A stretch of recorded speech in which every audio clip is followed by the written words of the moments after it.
Hi guys, great to be here with you today. Today we're looking at our last hero of faith from the Bible.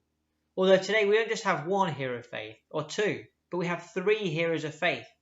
Our heroes of faith today are Shadrach, Meshach and Abednego, those very common household names.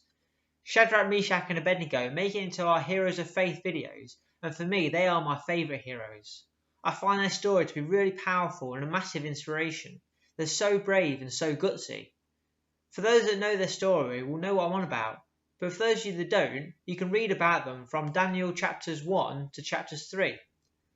Along with Daniel, they were living in Judah when they were taken over by the king Nebuchadnezzar and the Babylonians. They were taken prisoners back to Babylon. Shadrach, Meshach and Abednego, let's just call them SM&A for now to make it a little bit easier, along with Daniel, were either part of the royal family or nobility. They were young men without any physical defect, handsome, showing aptitude for every kind of learning, well-informed, quick to understand, and qualified to serve in the king's palace. And I know what you're thinking, I could have easily been mistaken for one of them. But although they were taken captive, they were treated really well. There are a few reasons why King Neb would have treated them really well, but I think ultimately that if these people were part of the royal family or nobility, and they saw that the Babylonians weren't so bad, then the rest of Israelites might have thought the same as well. But anyway, little by little, King Neb tried to make them forget about their old land, their old ways and their old God, and bring them round to thinking about the Babylonian land and the Babylonian ways and their gods. Neb would do this by either giving them something nice to change their minds, or just threatening something really bad. And one thing King Neb was going to do was to make a huge image of gold and make everyone, with no exceptions, bow down and worship it. But if people didn't, they'd be thrown into a burning furnace.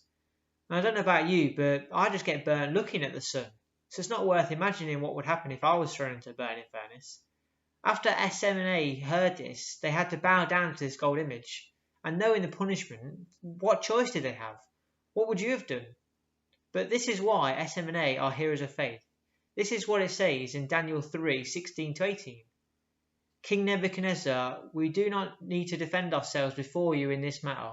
If we were thrown into the blazing furnace, the God we serve is able to deliver us from it, and he will deliver us from your majesty's hand. But even if he does not, we want you to know, your majesty, that we will never serve your gods or worship the image of gold you've set up.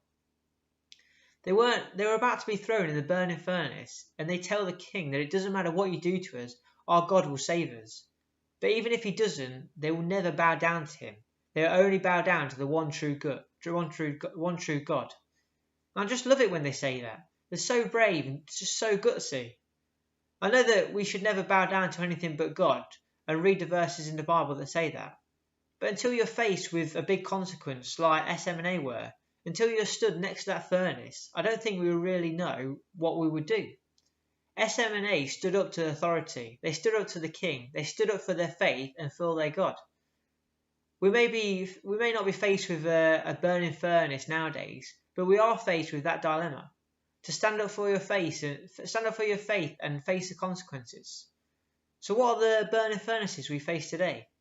Being embarrassed, looking silly, being left out, being an outcast? Whatever it is, do we have faith like SM&A? Do we have faith to say that God will save us from anything, and even if he doesn't, we will still worship him? For me, it gives the song Kingdom Come a whole new meaning for me. It just makes it real. To be thrown into flames and still to say, my God he saves, my God he saves. I pray that both you and I will be able to do that next time we're faced with that dilemma.